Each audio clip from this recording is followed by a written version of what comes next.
देखिए, मिजाज जो है पूरे देश में इंडिया गठबंधन का है। मोदी जी 2014 और 2019 का 2 चुनाव लड़े। उन्होंने जनता से वादा किया था कि अगर भारतीय जनता पार्टी सत्ता में आई तो प्रत्येक वर्ष हम 2 करोड़ का रोजगार नौजवानों को देंगे। नौजवानों ने सोचा कि बेरोजगारी से हम त्रस्त हैं, मोदी सरकार आवे तो 2 करोड़ का इंतजाम हर साल हो जाएगा, तो 5 साल में 10 करोड़ होगा और 10 साल इनको सत्ता में हो गया तो 20 करोड़ रोजगार इनको देना चाहिए था। लेकिन आज रोजगार देने के सवाल पर ये बिल्कुल शून्य है। इन्होंने जो वादा किया देश के नौजवानों से, ये कोई रोजगार नहीं दे पाए।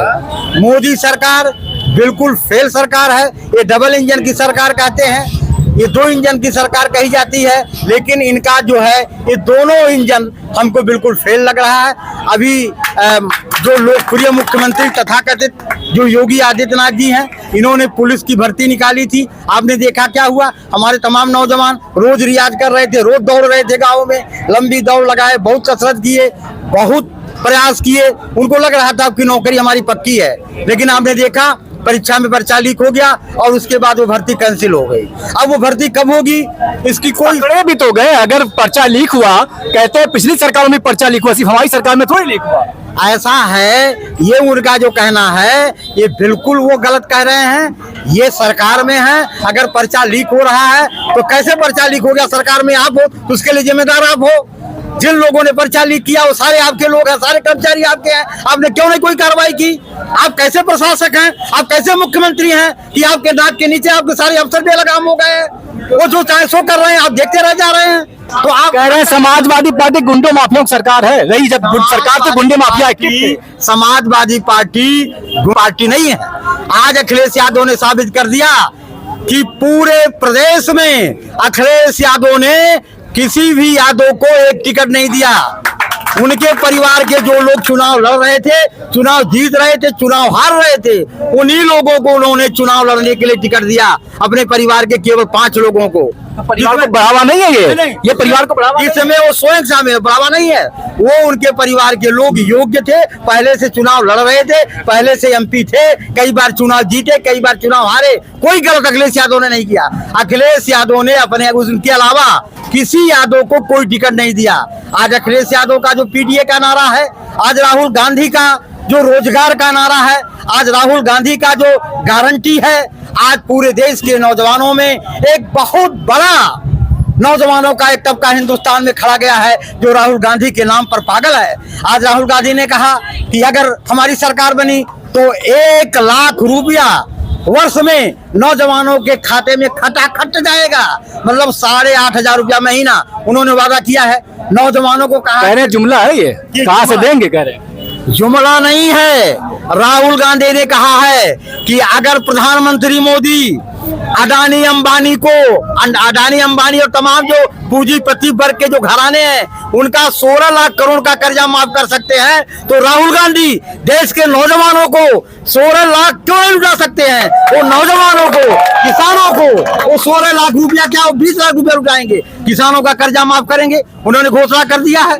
आज हमारे जो माँ बाप हैं कर्जे से परेशान हैं, हमारे जो भाई हैं कर्जे से परेशान हैं, उन्होंने कर्जा ले लिया है और रोज जमीन परेशान करता है। रोज नायब तहसीलदार फोर्स लेकर के उनके दरवाजे पर जाता है। आज उनके खेतों में लाल झंडी गाड़ी जा रही है, उनके खेत नीलाम कराए जा रहे हैं। आज किसान आत्महत्या कर रहा है कर्जे के नाते। तो राहुल गांधी एक विकल्प के रूप में, माननीय अखिलेश यादव एक विकल्प के रूप में जनता के सामने आए हैं। आज किसान खुशहाल है। किसान नारा लगा करके प्रधानमंत्री कौन बनेगा? प्रधानमंत्री राहुल गांधी बनेंगे। गठबंधन है, प्रधानमंत्री राहुल गांधी, कोई विवाद नहीं है, कोई विवाद नहीं है। राहुल गांधी देश के प्रधानमंत्री होंगे। राहुल गांधी देश को चला सकते हैं।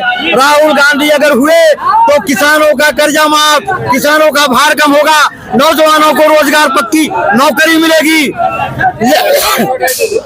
अग्निवीर योजना नौजवानों को रोजगार मिलेगा, महिलाओं को संबल प्रदान होगा, उनके खाते में बराबर पैसा जाएगा, महिलाएं रसोई की अन्य सामग्री खरीद सकती हैं। ऐसा उनको शादी का है। परवीन निषाद कि जो पार्टी निषाद पार्टी है ये सबसे बड़ी परिवारवादी पार्टी है, हिंदुस्तान की सबसे बड़ी परिवारवादी पार्टी है। परवीन निषाद के पिता संजय निषाद स्वयं मंत्री हैं। भाजपा सरकार, भाजपा पार्टी ने उनको एमएलसी बनाया, उनको मंत्री बनाया। उनका लड़का परवीन निषाद संत कबीर नगर से एमपी है, 5 साल से लगातार एमपी है। उन्होंने अपने परिवार की आपने परिवार तो सभी पार्टियों में है ना, उन्होंने अपने छोटे बेटे को चौरी चौरा से विधायक बनाया। क्या दूसरे निषाद को नहीं बना सकते थे? क्या अन्य निषाद नहीं थे? अगर किसी अन्य निषाद को, किसी गरीब निषाद को हिंदुस्तान की सबसे बड़ी पंचायत में पहुंचा सकते थे, क्यों नहीं पहुंचाए? वो क्यों नहीं विधायक बनाए? जनता का क्या माफ किया है? उनका सपना है वो अपनी बहुओं को एमएलए बनाएंगे। उनका एक लड़का है सरकारी नौकरी में है, उसको राज्यसभा में भेजेंगे। उनका जो सपना है पूरे परिवार को सैचुरेट कर रहे हैं, परिवार को वो संतुलित करना चाह रहे हैं।